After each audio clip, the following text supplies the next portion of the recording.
Here we go. Let's dive right into the chaos of Harry and the Invictus Games. It's a train wreck you can't look away from. So, Harry thinks he can salvage his pet project, huh? Well, good luck with that. The 2027 Invictus Games in Birmingham are shaping up to be a disaster of epic proportions. And it's not just the event that's in jeopardy, it's Harry's entire royal brand. You know it, I know it, and the tabloids are just waiting to pounce. Rumor has it, according to Neil Shaw, the organizers are sweating bullets trying to figure out how to inject a little royal glamour into this sinking ship. And who do they turn to? Yep, you guessed it, Harry. The man who has turned family feuds into full-blown Netflix dramas. It's like watching a bad reality show unfold in real life. What's his grand plan? To patch things up with Prince William and Princess Catherine. Seriously? Talk about shooting for the stars. But let's get real. After all the mudslinging, the Oprah interviews, and the relentless Twitter tirades from the Sussex squad, do you think Will and Kate are ready to hop on a train to Birmingham just to wave at a few cameras? Not a chance. They're way too busy building their own lives. Thank you very much. Harry seems to forget that the royal family isn't about playing nice for the press, it's about loyalty and dignity. And right now, he's got neither. Even Zara and Mike Tindall, the cool royals, want nothing to do with this mess. Can you blame them? Mike's got his own podcast and Rugby World Cup credentials to worry about, not to mention a reputation to maintain.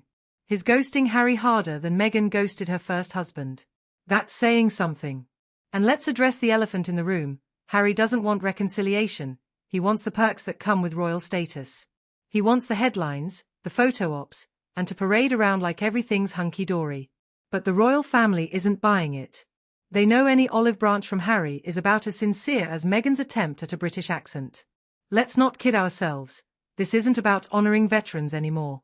The Invictus Games have morphed into a runway for Meghan's latest fashion endeavors and a convenient cash grab. You've got to be kidding me. Rumors are swirling about inflated expenses and questionable finances while Harry and Meghan live it up on donor funds. And get this, $63 million was allegedly spent for just 438 athletes in 2025. That's more than $100,000 per participant. And the athletes are expected to foot their own travel bills? Where's all that money going? It sure as hell isn't filling those empty seats in the stadium. Even if, by some miracle, Harry managed to convince a member of the British royal family to show up, it would backfire spectacularly.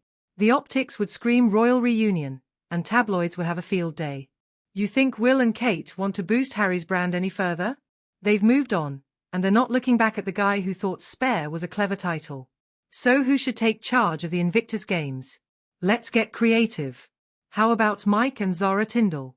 They genuinely care about veterans and have the credibility to back it up. Or what about Sir David Beckham?